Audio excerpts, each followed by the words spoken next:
नमस्कार। रेणुका रानी सिंह महादेव चैनल में आप सभी का हार्दिक स्वागत है। धनतेरस पर आर्थिक तंगी को दूर करने और धन समृद्धि बढ़ाने के लिए कई तरह के सरल उपाय किए जाते हैं।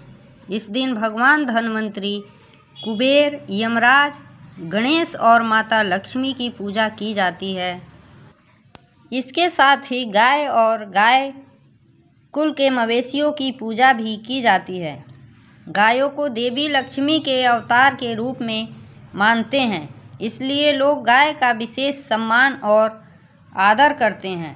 आइए जानते हैं धनतेरस के सरल 10 शुभ उपाय। पहला उपाय है चावल के दाने और दक्षिणावर्ती शंख के उपाय।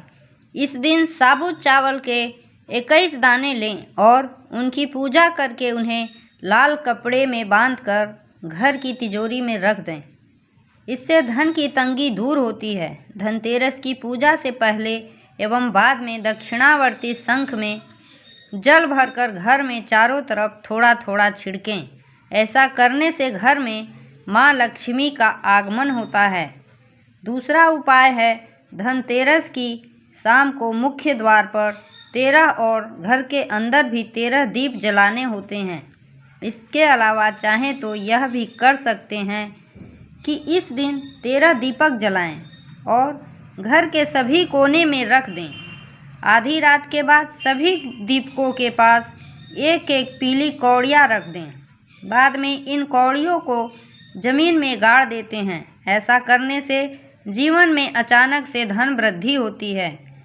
तीसरा उपाय है परिवार के सभी सदस्यों के घर आने और खाने पीने के बाद सोते समय एक पुराने दीपक में सरसों का तेल डालकर उसे जलाया जाता है। फिर उसे घर में सभी जगह घुमाया जाता है और इसके बाद यह दीपक घर से बाहर दक्षिण की ओर मुख कर नाली या कूड़े के ढेर के पास रख दिया जाता है। चौथा उपाय है धनिये का। धनतेरस के दिन सोना खरीदने का प्रचलन है। सोना नहीं खरीद सकते हैं तो पीतल का बर्तन खरीदें। यह दोनों वस्तुएं नहीं खरीद सकते हैं तो धनिया खरीदें। खासकर धनिया खरीद कर उसे माता लक्ष्मी को अर्पित करना चाहिए, जो बहुत शुभ होता है। मान्यता है कि ऐसा करने से धन का नुकसान नहीं होता है।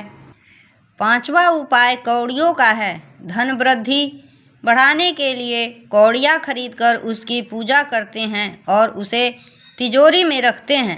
कौड़ियाँ खरीदें और यदि वे पीली न हो तो उन्हें हल्दी के घोल में पीला कर लें। कौड़ियाँ 5, 7 या 11 के क्रम में होनी चाहिए। बाद में इनकी पूजा कर तिजोरी में रख दें। छठवां उपाय हल्दी की गांठ है। इस दिन कुछ खड़ी हल्दी खरीदना भी शुभ होता है। शुभ मुहूर्त देखकर बाजार से गांठ वाली पीली हल्दी अथवा काली हल्दी को घर लाएं। इस हल्दी को कोरे कपड़े पर रखकर स्थापित करें व पूजन करें। यह भी धन समृद्धि को बढ़ाने वाला उपाय है। सातवां उपाय धनतेरस के दिन यदि आप चीनी, बतासा, खीर, चावल आदि अन्य सफ़ेद वस्तुएं दान करते हैं तो आपको धन की कमी नहीं होती है। इस दिन यदि आपके दरवाजे पर कोई भिखारी, जमादार या गरीब व्यक्ति आए तो उसे खाली हाथ न भेजें।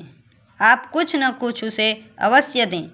इससे माँ लक्ष्मी प्रसन्न होती हैं और आपको समृद्धि का आशीष देती हैं। इससे आपको हर कार्य में अपार सफलता भी मिलेगी। आठवां उपाय है इस दिन आप किसी मंदिर या उचित स्थान पर जाकर केले का पौधा या कोई सुगंधित पौधा लगाएं। जैसे जैसे ये हरे भरे और बड़े होंगे आपके जीवन में भी समृद्धि और सफलताएं बढ़ेंगी। 9वां उपाय है धनतेरस पर नई झाड़ू खरीदकर उसकी पूजा की जाती है। झाड़ू 3 खरीदना चाहिए। घर में नई झाड़ू लाने के अलावा आप किसी मंदिर या किसी सफाई कर्मी को अच्छी वाली झाड़ू खरीदकर दान कर सकते हैं। इससे लक्ष्मी माता आप पर प्रसन्न होंगी। ऐसी मान्यता है कि झाड़ू घर से दरिद्रता हटाती है और इससे दरिद्रता का नाश होता है। धनतेरस के दिन घर में नई झाड़ू लाने के बाद इस पर एक सफ़ेद रंग का धागा बांध देना चाहिए। इससे माँ लक्ष्मी की कृपा बनी रहती है और घर की आर्थिक स्थिति सुधर जाती है। 10वां उपाय है, यदि आपके पास धन नहीं टिकता है तो इस धनतेरस से दीपावली के दिन तक आप माँ लक्ष्मी जी को पूजा के दौरान एक जोड़ा यानी 2 लौंग चढ़ाएं। इससे माँ प्रसन्न होंगी। ये सभी उपाय धन समृद्धि को बढ़ाने वाले हैं। इसी के साथ मैं अपनी वाणी को विराम देती हूँ। जय हिंद, जय भारत।